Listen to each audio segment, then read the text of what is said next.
my philosophy is, if you really want to know what's going on with the fish, whether they're healthy and happy and they're all getting fed, you need to be in the water with them and observe them. So I've spent thousands, literally thousands of hours since I started diving, and it's my favorite place to be. Actually, it's a bit of an excuse. I always say it's for business, but I just love to be down there anyway.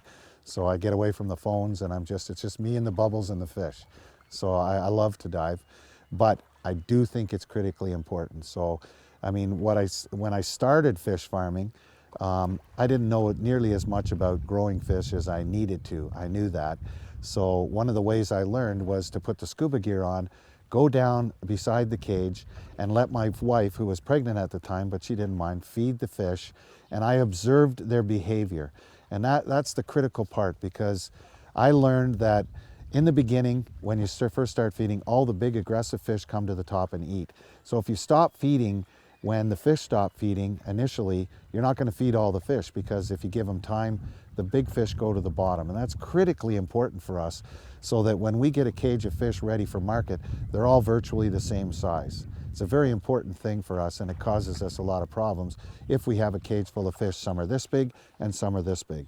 So that was my first, realization is how important the diving was.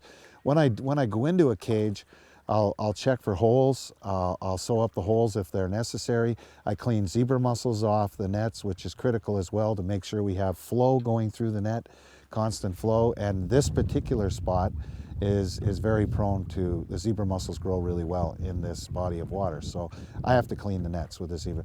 I clean the dead fish out of the bottom, because in any farming operation we have very low mortality overall, but you always have some dead fish. So I clean them out of the bottom, because I feel that's important for husbandry. No dead fish around is critically important for me.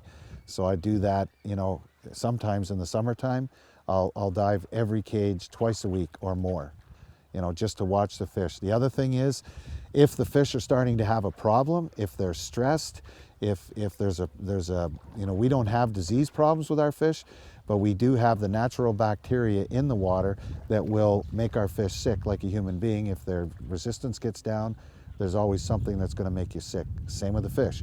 So I can observe very early if there's a problem with my fish. And in fish farming, I believe an ounce of prevention is worth 10,000 pounds of cure.